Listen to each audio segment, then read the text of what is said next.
Hello everybody, welcome to Snyder's Inc. And today we have got a Nexpo video as we return the series. He does news video. This is Disturbing Things from Around the Internet, Volume 14. I'm pretty sure it's been over 2 years. Or something like a year or two since this happened. We're gonna get right into it. Ladies and gentlemen, hit the like button, subscribe button, comment what you think down below. Let's go.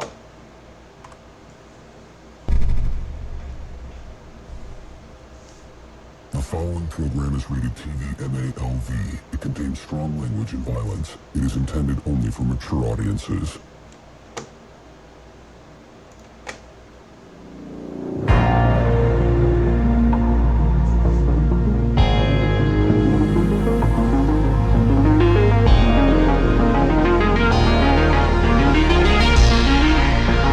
It's been a while since we reacted to a Nexpo video. I miss reacting to him. I love his videos.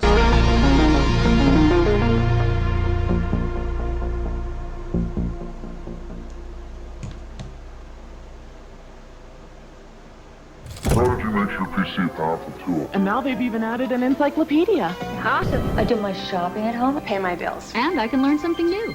Prodigy now has a 21-volume electronic... CBN's the only place to see Remington Steele. I'm a man who enjoys impossible challenges. It's one.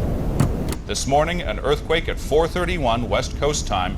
Strong, jolting, and rumbling, it pushed its way through Southern California. I also have to warn you as we begin this special report that what you're about to see almost defies description, and some of you may not want to watch it.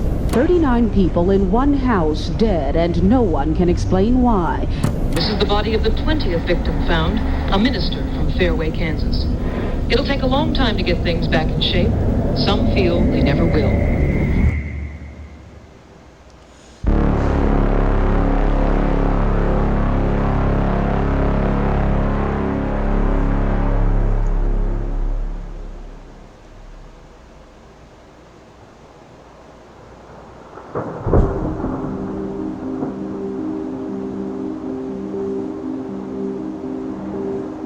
Chapter 1, The Other Side. The year is 2020. A woman and her husband move into a duplex, sharing the home with two other tenants, an elderly woman and her adult daughter. For the first few months, nothing seems out of the ordinary. In fact, they never see them, and not once do they interact. At least, until...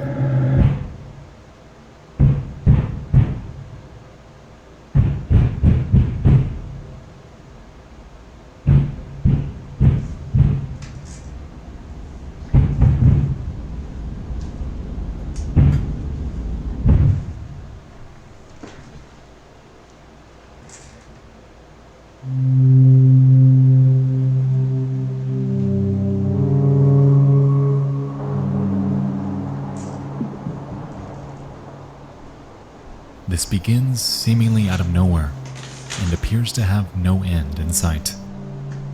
Every single time they do this, their dog freaks out, causing their newborn to cry and causing the banging to only become worse.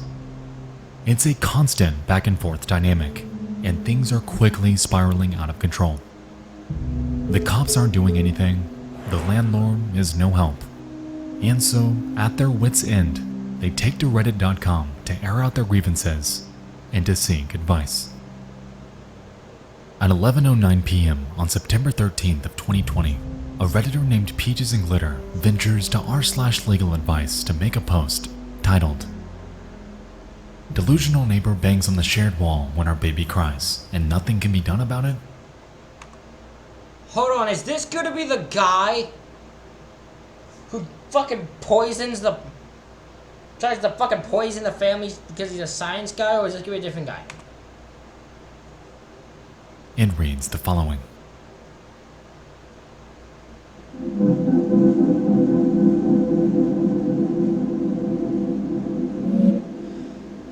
I live in a duplex in Washington State with my husband and my son, who is only a few months old.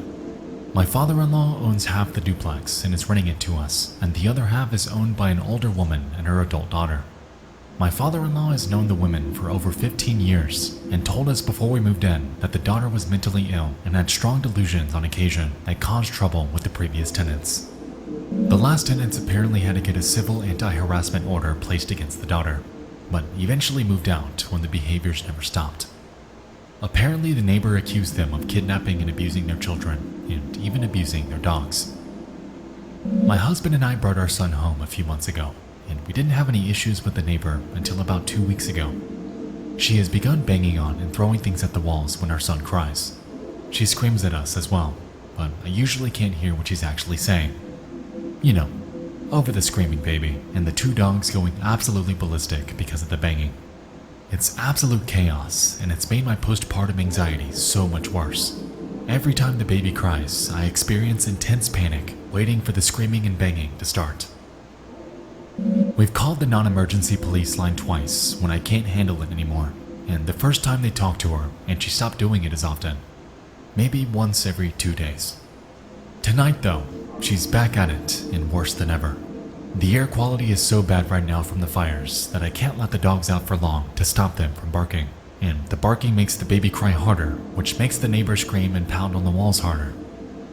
The officer I spoke with says we can try to get a civil anti-harassment order placed, but he knew for a fact that her behaviors never stopped after the last tenants tried that, and he said his unofficial advice would be to live somewhere else. Is that seriously my only option? We can't afford to move, but I can't keep living like this.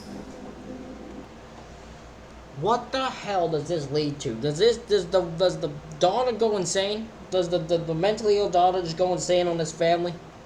What the hell happens? This is insane.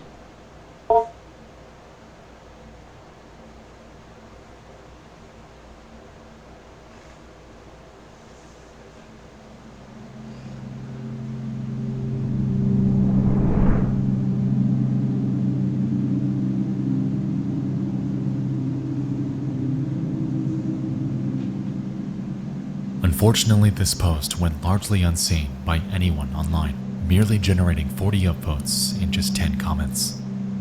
One user named Lifeguard Ill suggested that the neighbor was merely banging on their wall because they were sick of the noise she was making. She's an owner, so you can't do anything.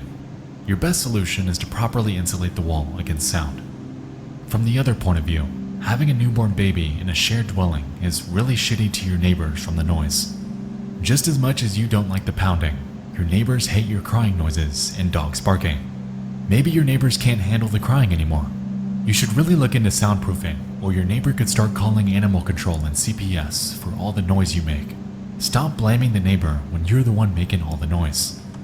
That's the stupid fucking thought process. That is a dumb because if they're... You're right. They're right on one part. They're right on one part. It is probably fucking insufferable to deal with that. But you don't need to bang on the wall. I have dealt with a neighbor whose only way of communicating was banging on a fucking wall. For me, I know that's for sure. So I know how fucking annoying that can be because it caused a big issue between me and them. So, yeah. You don't need to fucking communicate. It's called speaking English. Talk. It's an interesting thought process. However, the perspective is entirely valid. They are responsible for half of this duplex, and there's really not much they can do about their distaste for a neighbor. As a matter of fact, that was largely the sentiment of those who did see her post. There's nothing she can do. And the matter was left at that. Oh, we thought.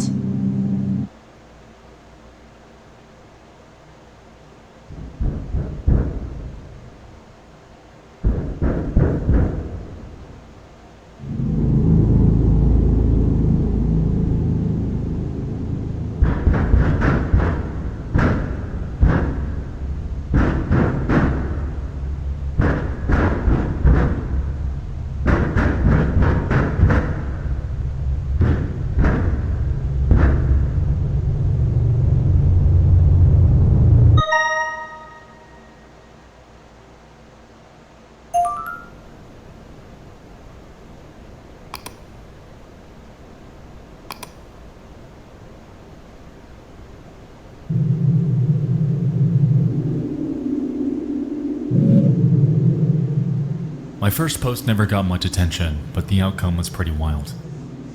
Short version. In October of 2020, my husband and I were renting in a duplex, where my father-in-law owned the half that we lived in, and a separate family owned the other half. We brought our son home from the NICU in August, and towards the end of September, the neighbor started to pound on the shared wall if she could hear him cry. The pounding escalated over the next 2 months. The neighbor bought a megaphone to yell through the wall and threatened to rip us apart. She called us child predators, and she'd yell obscenities and threats until 3 or 4 in the morning.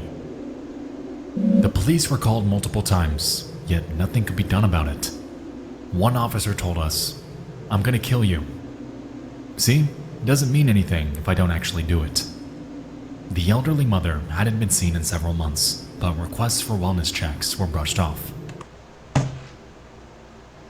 Okay, I've come to, I don't know where this, I don't remember where this was done. If they said where this was done, I don't remember. The police don't like doing the job, clearly. Multiple people like, look, this elderly woman hasn't been seen, they want to do wellness check. Yeah, we don't fucking want to do that. Oh, if you screaming multiple things, it's good to go very far. Yeah, but if I say I'm going to kill you, and I don't kill you, what do you want us to do? These police don't want to actually do the job. Someone could probably die. And they're like, well, we didn't see them do it, what the fuck you want us to do? Like, they don't care.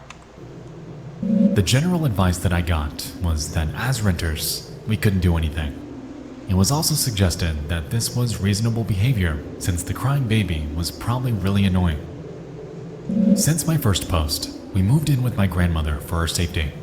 The neighbor ended up busting a softball-sized hole through the shared wall to scream at us and occasionally just stare at us. The smell that came out of the hole was indescribably bad. Our security cameras recorded her coming in my son's nursery window at around 2 a.m. almost daily, just staring and holding her cat. It took until the end of January for the police to be able to enter her property. And as it turned out, the elderly mother had been deceased since at least June, and the daughter had the corpse dressed in her Sunday best, rotting in a dead-bolted bedroom. The news article said the mother died from natural causes, and the daughter was taken to an inpatient psychiatric facility.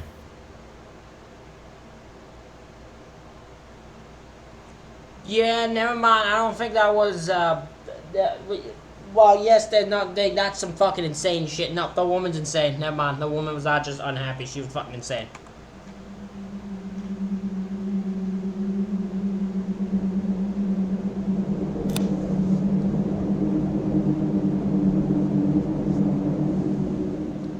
I would be remiss if I didn't state the obvious, that fabricating stories online happens all the time and is remarkably simple to pull off. In the current online landscape, it almost seems like fake stories outweigh real ones by a large margin, incentivized by online notoriety in the pursuit of upvotes. There was something about this one, though, that seemed eerily specific. The premise was haunting, yet it seemed entirely legitimate.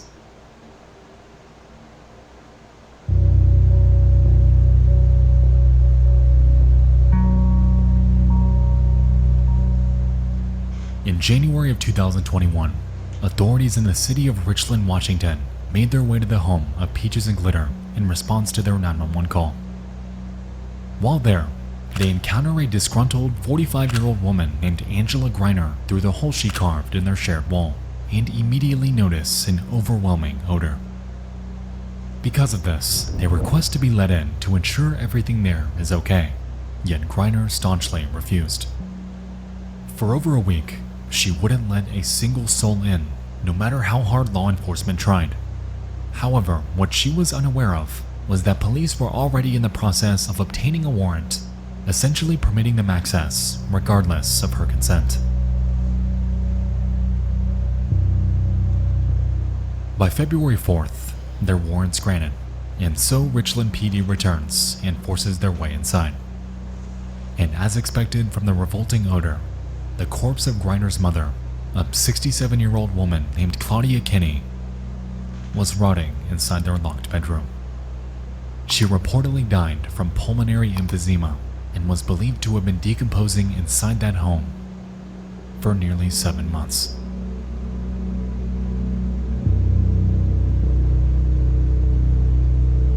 As stated by the OP, Griner was taken to an inpatient psychiatric facility, and since then, there have been no further updates on her status or whereabouts.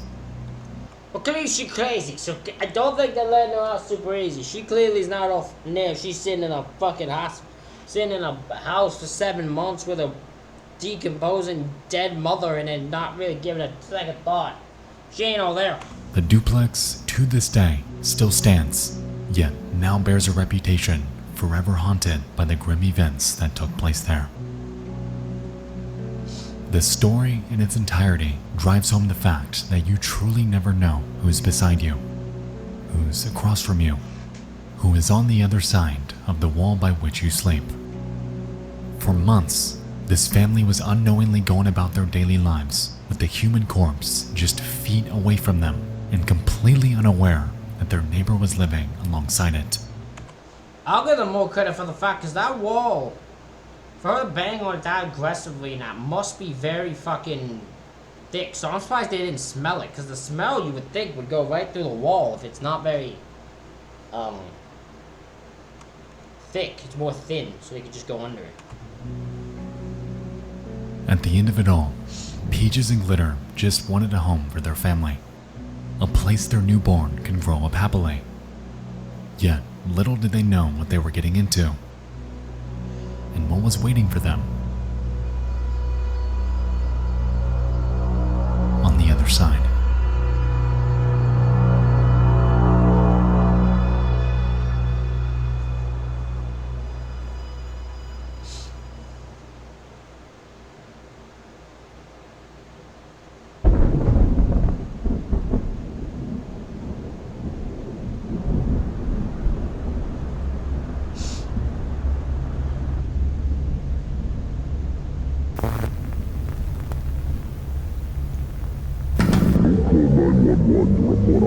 Driveway or a loud stereo.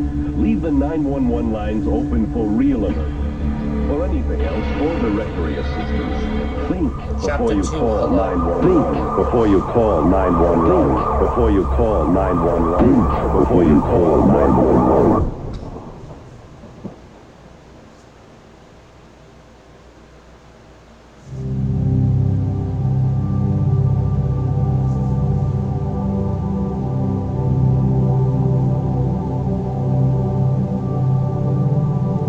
Of course, it's Florida. Florida ends up on every video I'm on. It just always does. Goddamn Florida.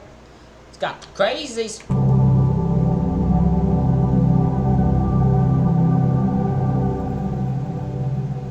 It's evening in Polk County, Florida.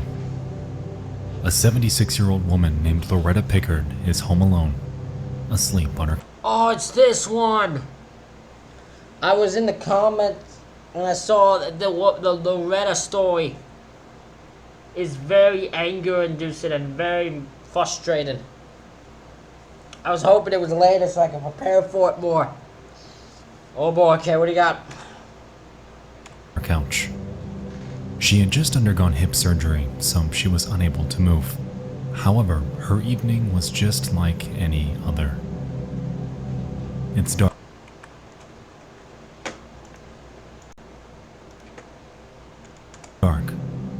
It's cold out, and her home rests in a Sorry, I had to call someone quickly. tenacious state of tranquility.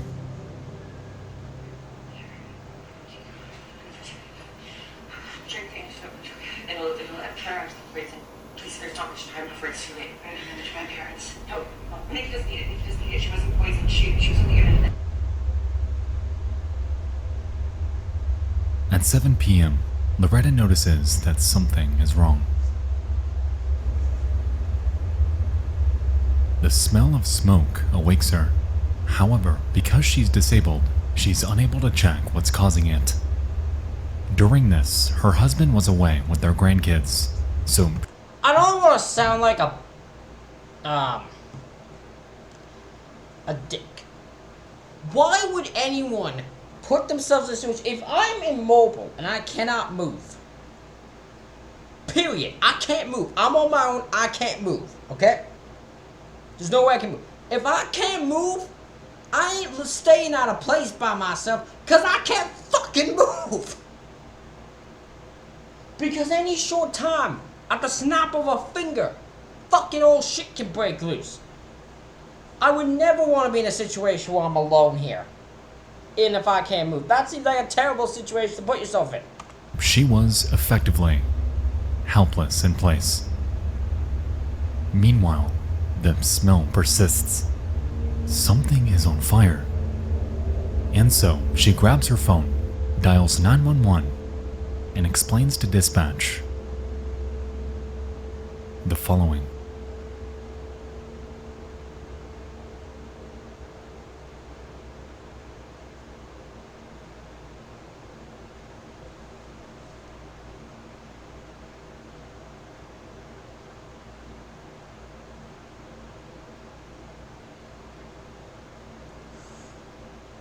How long is it? Oh my god. Okay. I'm not prepared for this. Okay. Because I know people here love 911 calls. I have some 911 call people who love listening to it. So I gotta listen to it for them. But this is gonna be fucking hard to listen to.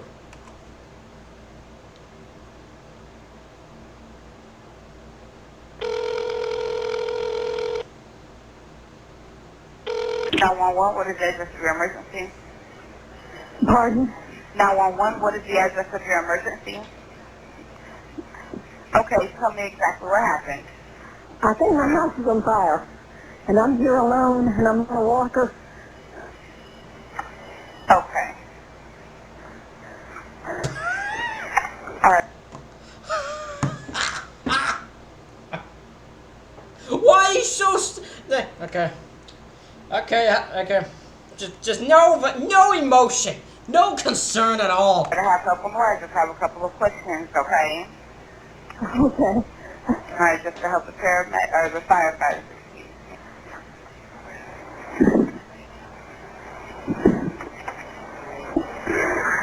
Hurry up. Okay, these questions are not going to delay paramedics in any way. Okay, what type of building is involved? It's a log house with a tin roof. But it's coming from the roof, I think. I don't know. Okay, I have help on the way, okay? These questions are not delaying the firefighters at all, okay? Okay. Okay. All right, I do have them coming. All right, I'm sending the fire department to help you now. Stay on the line, and I'll tell you exactly what to do next. What should I do? Okay, is anyone trapped inside the building? Well, I'm inside the house. I don't even know if I can get out. Okay, all right, I have them coming as quickly as possible, okay? How many? It's just me.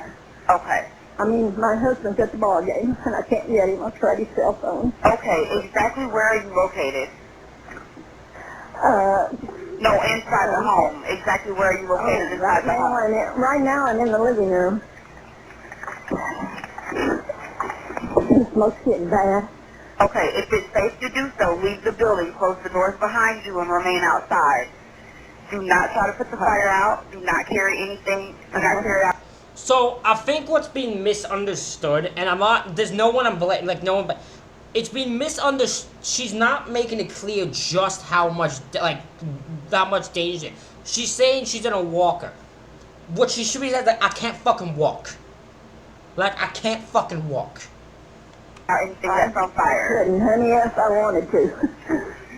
I'm on a walker, and I can't hardly walk. Okay. All right, well, I do have them coming as quickly as possible, okay, so just let me know when you see them. Okay, where exactly is the fire? On the roof, I think. Okay. Okay, is anyone injured? No, I'm the only one here. I'm not injured, but my eyes are full of smoke. My lungs, I can't get out the door. Okay. Okay. I can see the anger builds in people here. It's not danger. Like, they don't treat it as if it's a dangerous situation. She's building that smoke. The roof's on fire. The house is on fire. She is saying she can't walk. I don't think she's making it as clear to them as she should be how fucking dangerous it is. that she's in this position. She's not making, I don't think that, but again, I'm not blaming her. This is just, she's probably trying to be calm in this situation. She's trying to remain calm and try to react to this situation. She's calling 911, who should be able to figure this fucking thing out. I don't know what the trouble is, but I can see why this fucking annoys people. Okay, I have them coming, okay? They're coming as quickly as possible, lights and sirens, okay? Okay.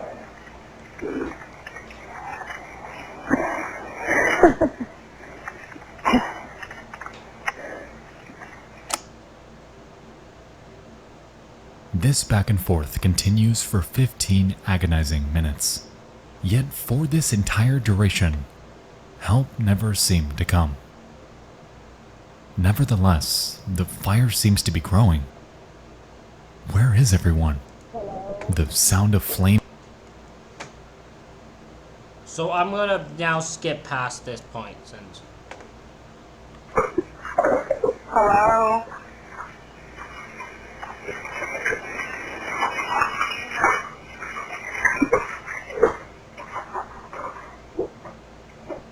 This sound, the sound of flames engulfing the Pickard home, continues for 9 minutes straight, with the dispatcher reassuring her the entire time that help is on the way.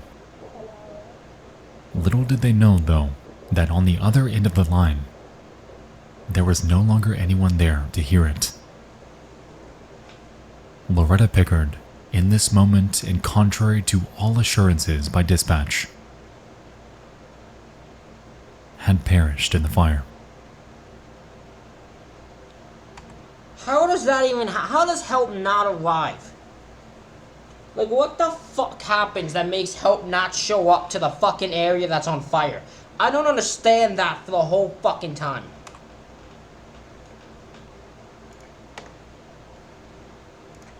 I don't get it. How does help not arrive?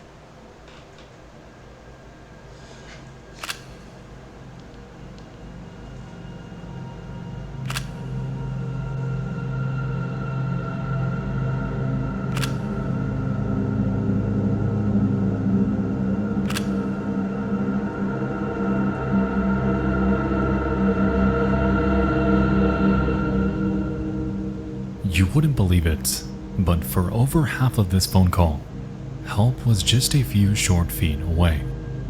What? Firefighters were outside when she was alive and had every opportunity to save her, but didn't. Okay, never mind. My mood changes that. What? If they had not arrived there until she was already gone, then I'd say, okay, that's one thing. Why the fuck is they out there and no one knows it? Is it not being made clear to them? That there's someone in there to get help? Is that not being made clear? Because we've seen communication, bad communication before. By 911 operators, so it's not out of the realm, but if that's what's happening, okay. But if that's not what's happening, they just didn't decide that they want to fucking help her. Fuck these firefighters. That evening, there were unfortunately no fire hydrants anywhere near the residence, so the crew was left to utilize the reserves in their truck. Instead of putting out the house fire with Loretta trapped inside, however, the crew's captain, James Williams, used the entirety of the reserves to combat what he described as a forest fire behind the home. This, by default, nullified any potential of combating the blaze's origin, diminishing any possibility of saving Loretta.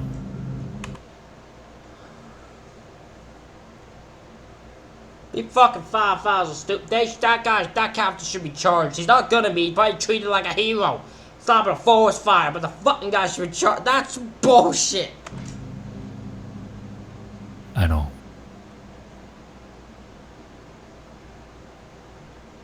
Fucked up.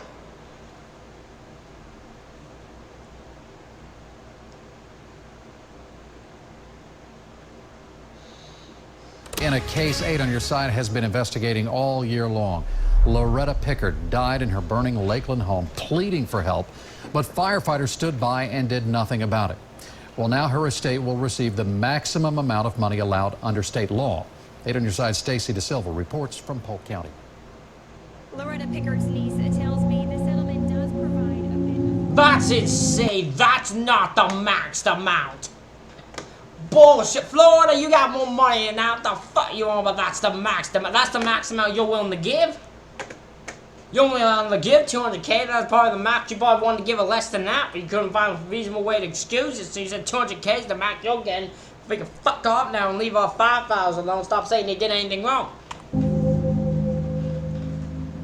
Since the incident, the Pickard family has undergone a grueling legal battle against the county, as in the weeks following the fire, it's been revealed that James Williams would frequently take Snapchat videos while at the scene of house fires. And allegedly, the evening of Loretta's death was no different. Even further, it's been stated by bystanders that little to no effort was made to get inside the home either, effectively leaving her helpless and alone to endure one of the most horrific deaths imaginable.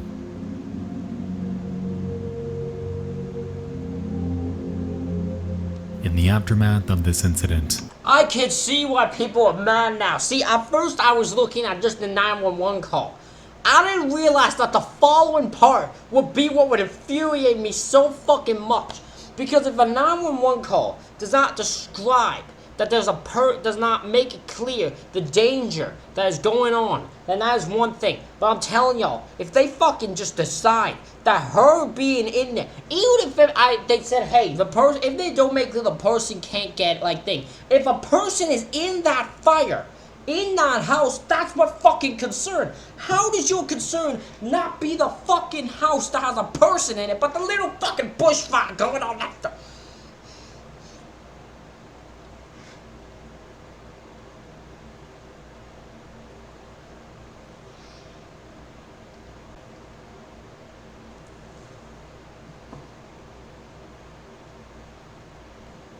Florida, your fire department's fucked up.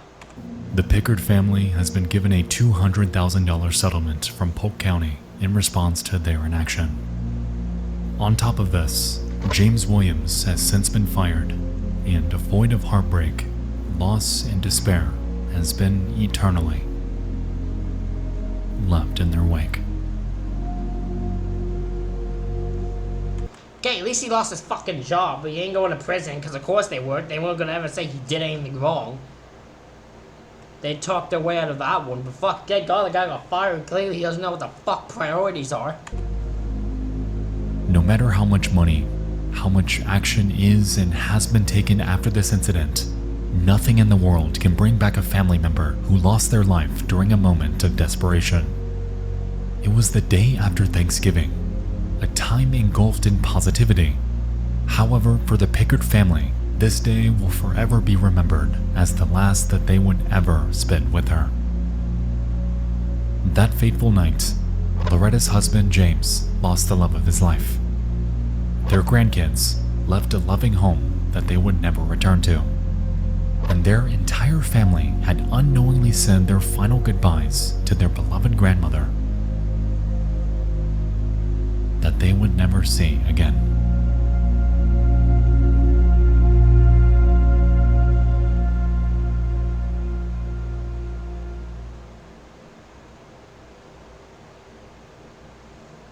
Did they ever try to defend themselves? What was the defense that was made? I want to know what the fucking chief, that fucking guy, that fire chief and all that, I want to know what decision was fucking made on him.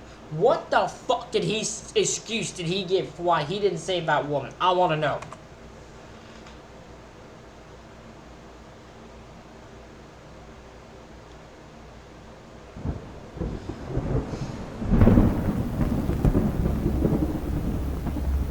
Do not hang around the restrooms. And if you see any of your playmates about to get into trouble, get help from a police officer or someone you know.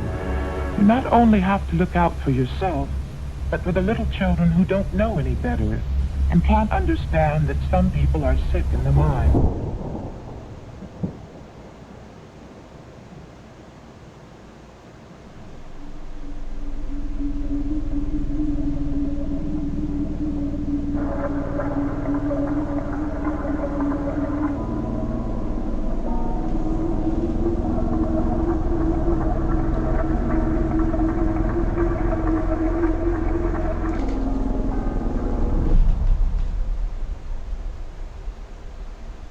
In 2018, a YouTube channel was born.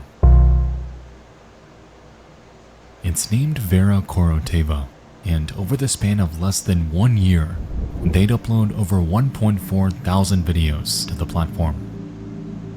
Within them, we're able to observe the inside of an apartment occupied by what seems to be a family, and to be honest, not a whole lot seems to happen. They spend a ton of time watching TV and lounging around, and at first glance, it seems like this channel might be nothing more than an archival page run by them. Now, this would make sense. However, there's one small problem. This isn't Vera's only camera.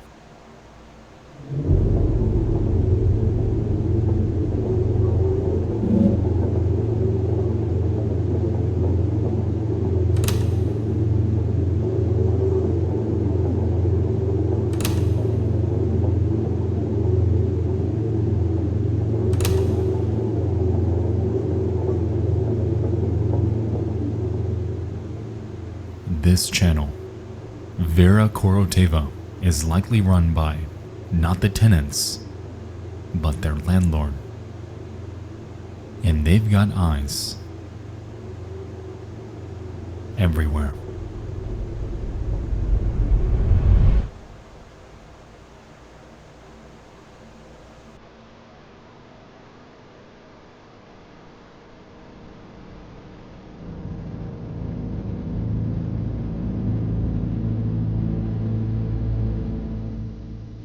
Taking a look at the details of Vera's videos presents some eccentric discoveries.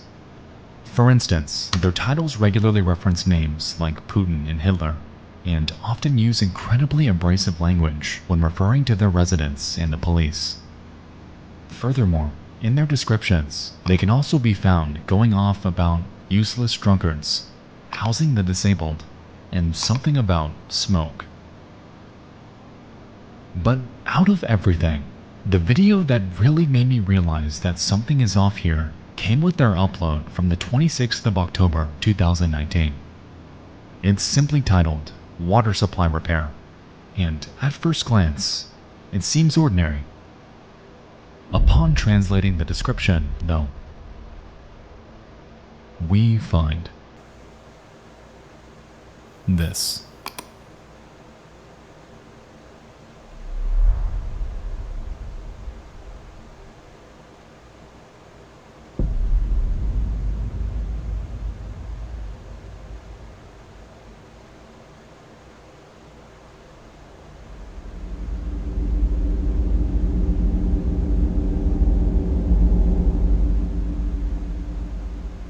I'll be honest with you. I've tried to read through this multiple times to glean any sort of logical flow in their wording, but it doesn't make much sense at all. From what I could gather, though, Vera seems to be furious at a judge. They then go forth to discuss legal documents that I believe they requested, and then fantasize about killing them by cutting the judge's throat with a razor. It's incredibly disconcerting. And regardless if the tenants even know that they're being watched, what I do know is that they are, without a doubt, completely unaware of what's going on in these descriptions. Yeah, so pretty much what I've gathered, this is a guy stalking this family that probably, unless it's been revealed later on, they have no clue this is going on. Hold on, does this still exist? Hold on a minute.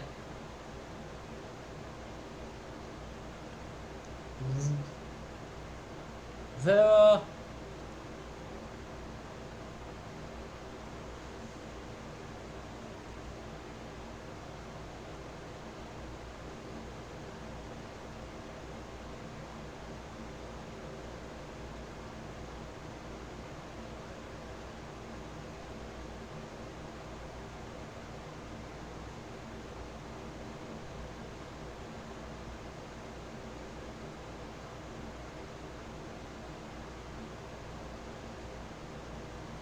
That video's from 4 years ago. It's been revealed what the fuck happened to the guy who's lost his fucking mind.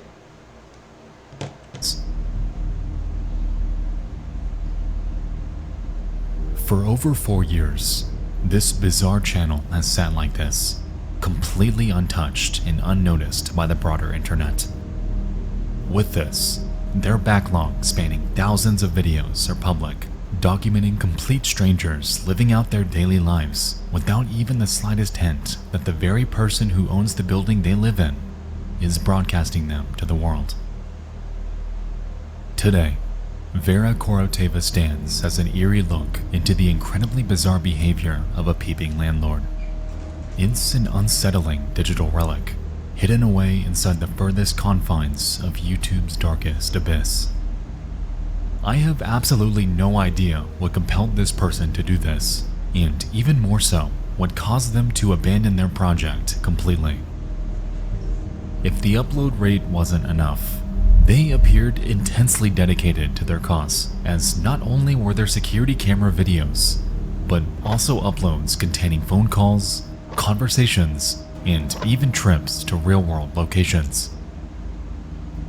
With the language barrier stopping me in my tracks though, unfortunately deciphering any of this has been ultimately futile. By the off chance any of you watching can speak or understand Russian, I am incredibly interested to learn more about why this channel exists and what exactly they were doing. Same, I would love to know more about this. If anyone speaks Russian can tell me what the hell's going on, tell me, I'd love to know. Who are these people? And why are they here? Why do the cops constantly pop in? And what are they looking for? Most importantly though, why the hell is all of this public? And who in the world is Vera Koroteva?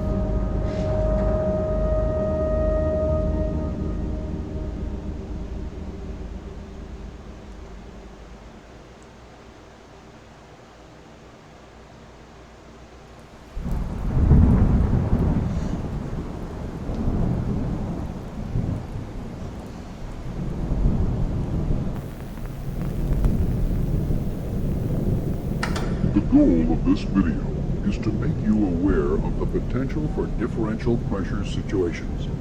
The key is to recognize them beforehand and make sure you are prepared to deal with them. Because when it's gotcha, it's gotcha.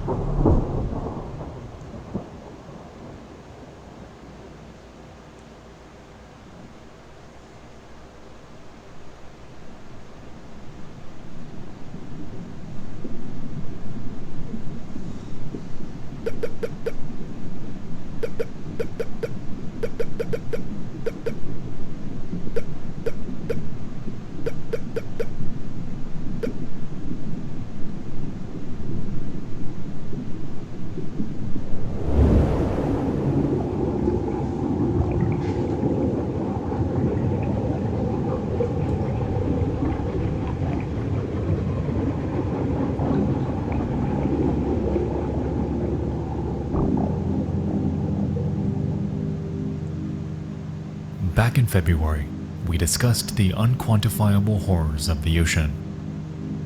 Earth's greatest enigma. An entire biosphere not made for us. One of humanity's greatest mysteries has always been exploring the far reaches of the deep sea. And in a way, much of what's in it is completely alien to us. The peculiar thing about the ocean is that it makes up the vast majority of the planet we live on, yet stands so painstakingly inaccessible to humanity. The potential for death, freak accidents, and disappearances are so exponentially high, all spawned entirely by the mere nature of the ocean's environmental medium.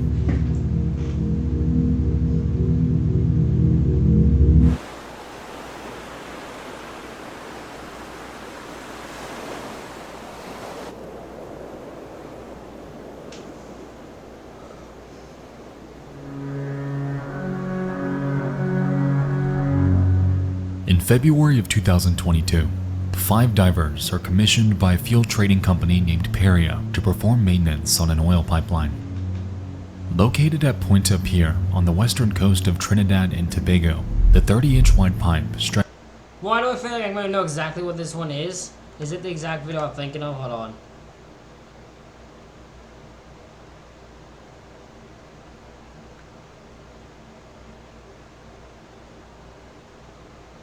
Yeah, it is exactly what I'm thinking of, because we've heard this story a few times.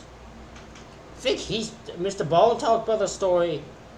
I'm pretty sure Anxiety Mysteries talked about this. I thought Nextpo had, but I guess not. But I'm surprised it took him this long to talk about this. This is fucking insane, this story. Stretches from an oil riser named Berth 5, 60 feet vertically down into the ocean, 1,200 feet away from it, and 50 feet back up to the open sea under another oil riser named Berth 6. It was meant to allow ships to transport their reserves to Peria's facilities on land for processing. However, by this point, this particular pipeline was sealed off and hadn't been used since mid-2018. That day, the 5 men on the job were Faisal Kurban, Kazim Ali Jr., Rishi Nagasar, Yusuf Henry, and Christopher Budrum, and they were tasked with heading into an underwater, air-filled habitat at Berth 6, removing a steel cover from the pipe, removing an inflatable plug from inside of it, and installing a connector from the exposed pipe up to the main platform at the Berth 6 riser. At first, everything seemed to be going to plan. The crew makes their way inside the air-filled chamber and remove their scuba gear so they can effectively perform their work. While doing so, however, they notice that the inflatable plug sealing the pipe off isn't coming loose. No matter what they try, it appears to be stuck in place. And so, Kazim volunteers to head out to grab a tool to help with dislodging it.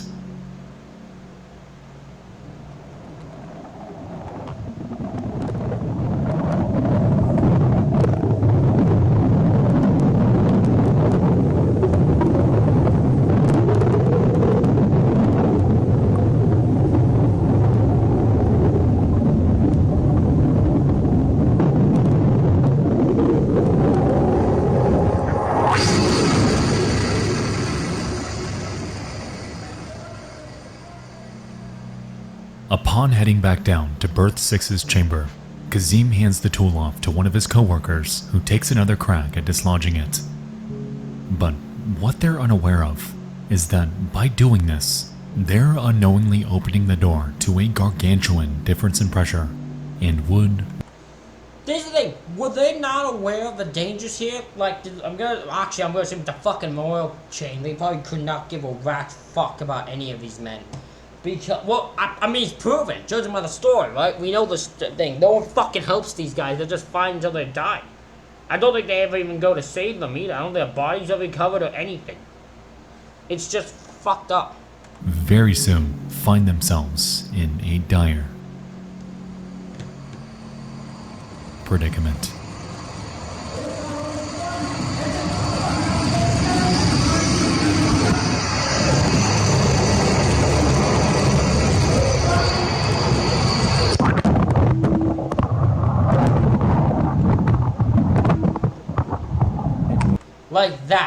Like that. They go from, it's not even a quick move. They go from in there to sucked right in. Fucking snap, before you can even blink.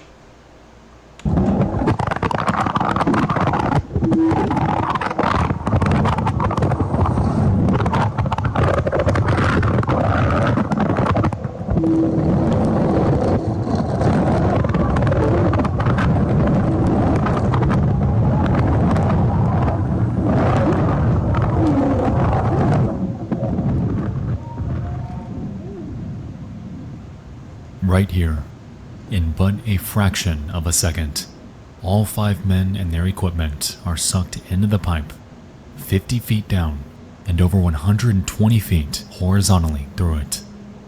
And without even a second to process what just happened, they are effectively trapped in a pitch-black cell underwater.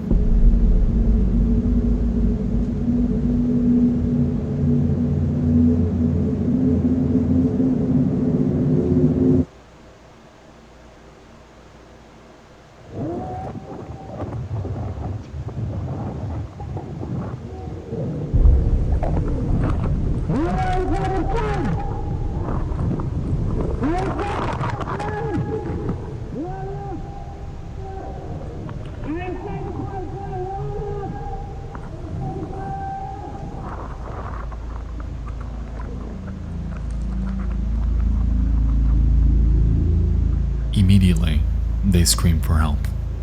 They have no idea what the hell just happened, but they're in excruciating pain, and they gotta get out of there. In the next few moments, they collect their thoughts and orient themselves inside the pipe. They explain to each other their injuries, who's behind who, and try to deduce which side of the pipe they're even facing. With hope quickly fading, Chris begins motivating his crew to try their hardest to get out of there, out of that hell they're stuck in. And so, he proposes a plan to link hands with ankles and to inch their way out. It was a 50-50 shot that they'd be heading in the right direction, but at this point, it was one they were willing to take.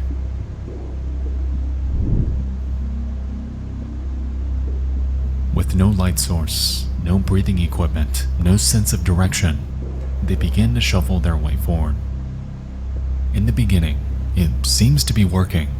However, they quickly realize that sections of this pipe head down to a lower depth and have collected pools of water and oil. Were they to continue their plan, they'd be making their way through fully submerged sections of pipe, a proposition that, with no knowledge of how long it would go on for, was undoubtedly horrifying. With this revelation, Kazim, Rishi, and Yusuf decide to stay back. It's a risk that they just can't stomach, and so Chris reassures them that he'll return with help, and continues onward, with Faisal by his side.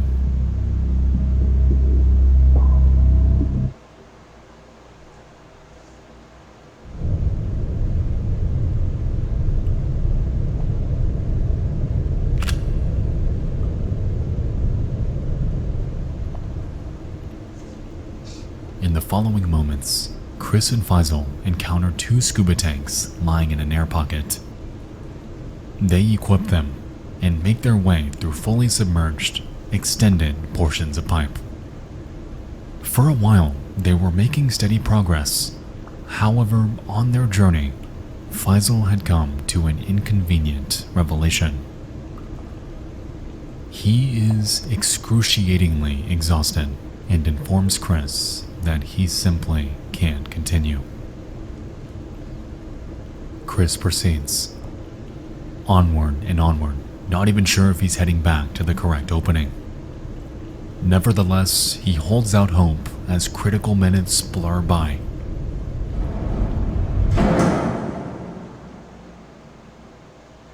Until he finally encounters the pipe's bend.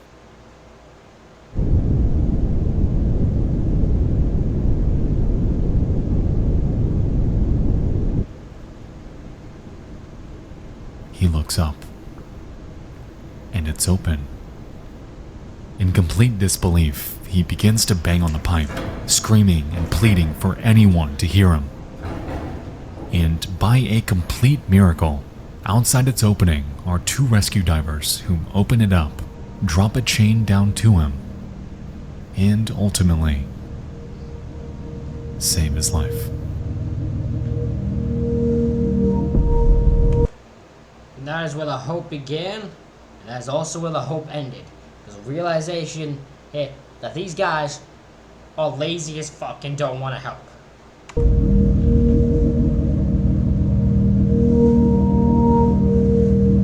But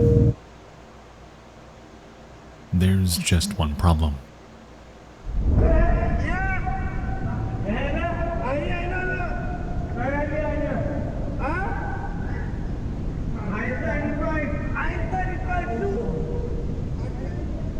Four men are still down there, still alive, and still need help.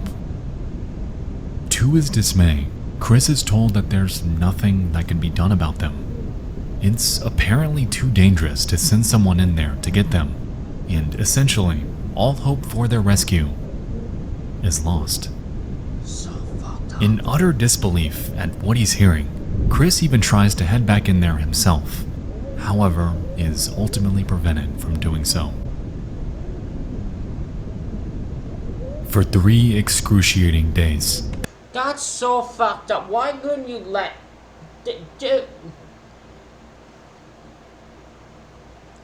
I feel they could have done something, they just didn't want to. That is my feeling. They could have done something to save them. They could have sent people down there, made sure they survived and all that. They just didn't want to. They decided at that moment, we got one, good enough for us. The remaining 4 divers are trapped in that pipe, begging and pleading for anyone to help them. Little did they know, though, that nobody was ever coming. Help was never on the way, and the men were, effectively, left to die. Yep.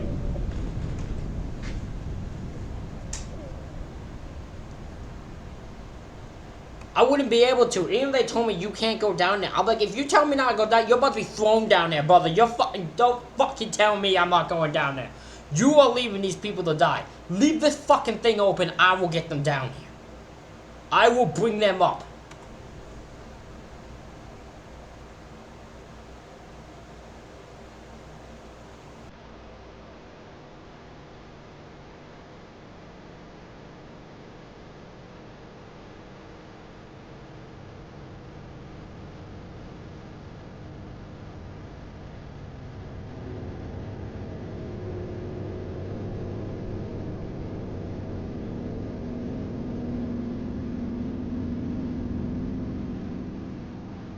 As of writing, there's an ongoing legal battle between Peria, the Coast Guard, the contract company LMCS Limited that assigned them to the job, and the victims' families.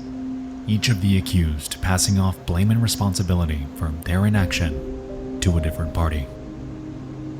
No matter what ends up happening, though, I can only hope that the victims' families are given justice, as according to every report available, it seems that little to no effort was made by the companies or Coast Guard to save them. At all. It's insane that you would put people in that position. You would send them there, knowing in your head, hell, if they can't come up together, they can't make it up themselves, hell, fuck them, they're just gonna die. That is your... What? The incident that occurred on that otherwise ordinary day is one of the most haunting freak accidents one could ever find themselves in. What began as an ordinary job had, out of nowhere, morphed into 3 days of absolute hell. I cannot even begin to fathom the feeling of being stuck in the dark, inside of a claustrophobic chamber 60 feet below sea level, and even more so, bearing the apprehensive hope they all held out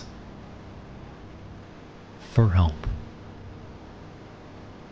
that never came.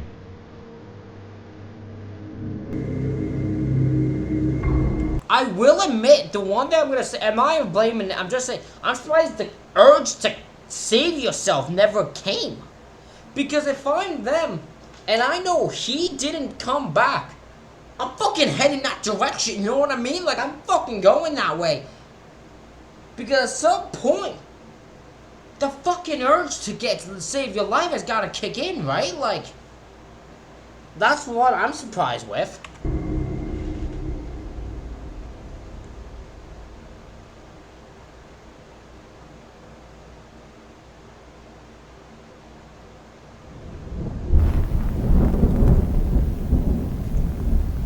Waterfront rooms comfortable, spacious, and family priced. The port of call. Gulfside pool, cable TV, volleyball, and if you stay for at least 3 days, you receive a vacation club card with over $100 in valuable discount. Valuable discount. Call now and ask about our special 49.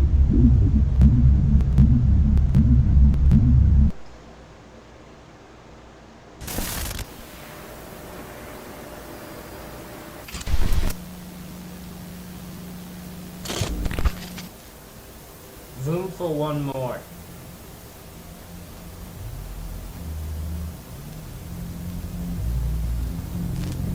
New Mexico. 1991, damn.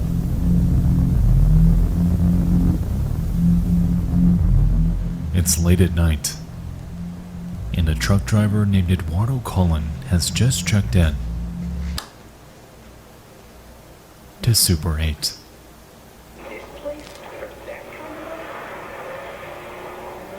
Not what you need to hear? Then stay here at Super 8. Clean, comfortable rooms because we inspect them more than any major economy chain. Clean, friendly Super 8. All the room you want.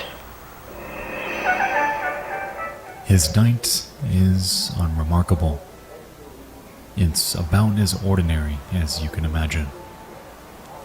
He cleans himself up, makes himself a hot meal, and just a couple hours later, falls deep into a much-deserved slumber.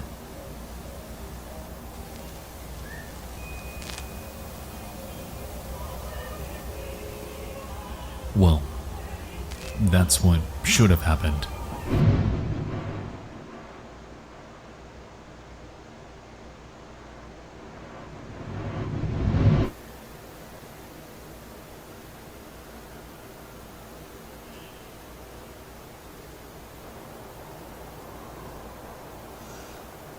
It's been 2 days, and Eduardo has not checked out.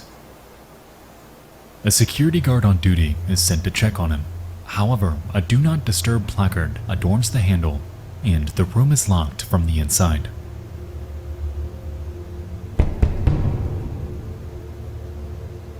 That all it takes?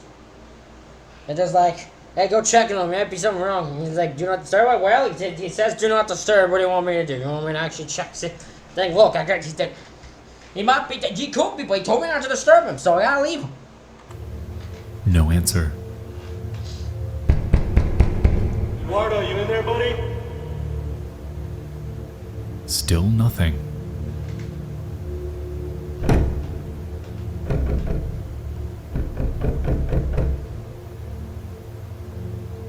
He's not there, but it's locked.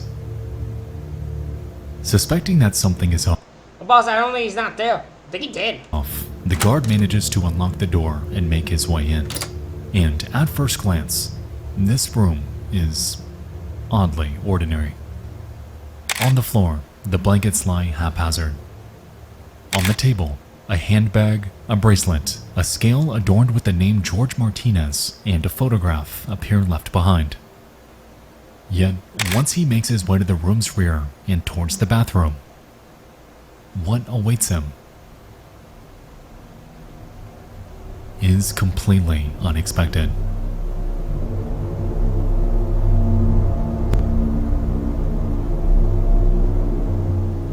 Hanging by a suitcase strap, a badly decomposed woman stares down upon him.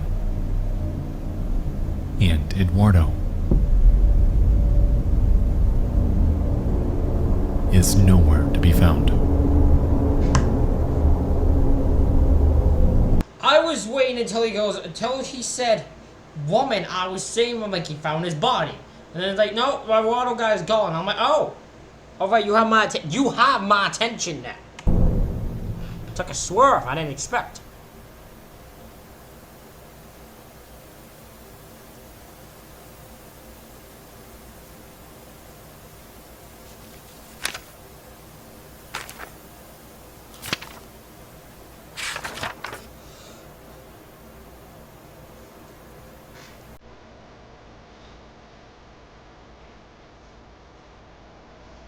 You know, you would think that this photograph would make this woman's identification a breeze.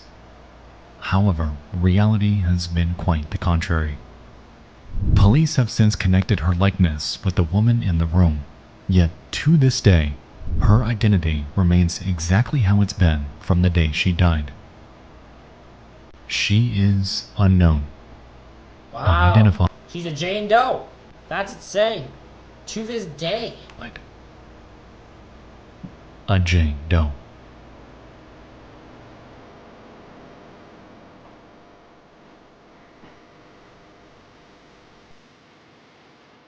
After an autopsy, it was revealed that she had heroin in her system and had passed away by taking her own life.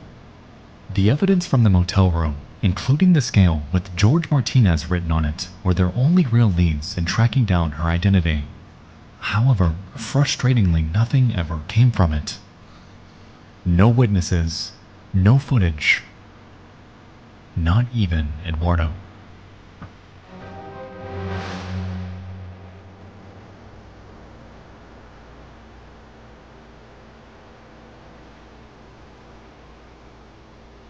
It took 7 entire years before Eduardo's family was contacted by police, and coincidentally, they claimed what happened in 7 years? What happened 7 years later that made him go like, you know that family of his, we should probably contact him, let him know, like, ask where he is. The fuck? Claimed that he had passed away not long beforehand. Upon being shown this mysterious photograph, however, they revealed that they didn't recognize him at all. This is not Eduardo, and they have never seen this man in their life.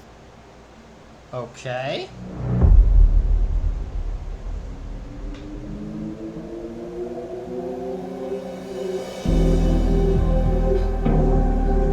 So this just took a double turn. I thought it was just a guy, definitely. Maybe the guy got, you know, bit on some heroin, just they fucked it and thing, and I thought he killed the girl. Maybe they got into an argument, she took his own life, and he left. Now it's just this guy's a fucking psychopath. This guy's a fucking identity thief, and he's just stealing dandies. That day, an entirely new mystery was born. Yep. Not only was there ambiguity around the actions of Eduardo and this woman's identity, but now an unnamed male has entered the picture. As the years went on, leads on him were all but non-existent.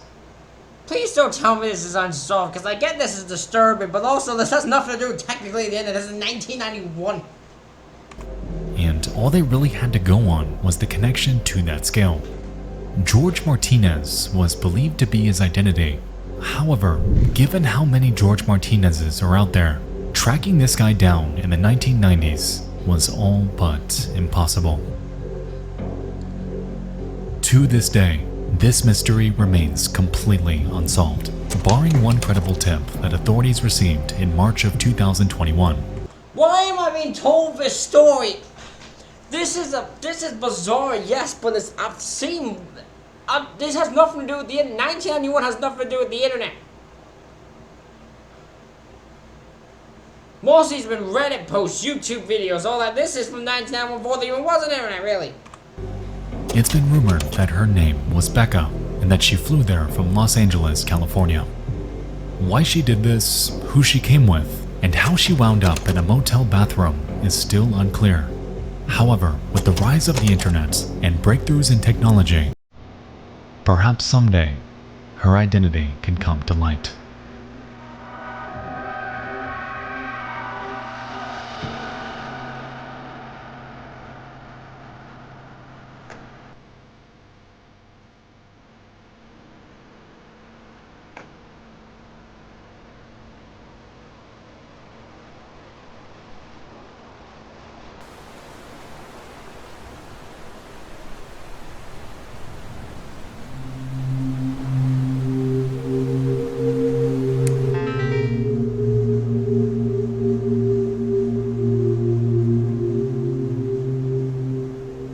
It is hauntingly mind-boggling that not a single soul on this earth has been able to identify this woman for over 30 years. Much like the case with Joanna Lopez, having such hard photographic evidence of someone, yet knowing absolutely nothing about who they actually are and what happened to them, is eerily perplexing. What took place on that fateful night may never be known, and to be honest, a lot of it doesn't even make sense. Eduardo was merely stopping for a place to stay, so how did he become so wrapped up in such a tangled web of mystery? Perhaps there was more to this story, something that he wasn't letting on. However, given that he's since passed away, that question will painfully remain unanswered.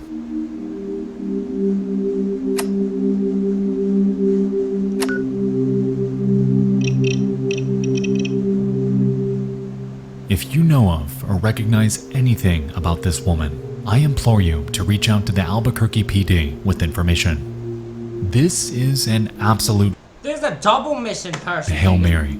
They're talking about who this is and who this is. Neither of them have been identified. However, someone on this earth has to know something about her.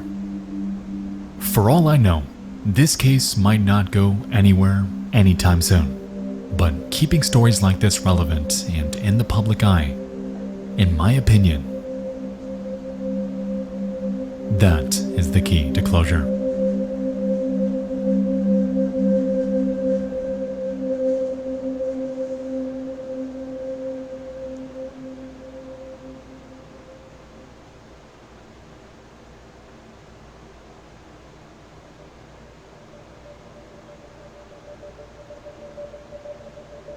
A neighbor with a grim secret.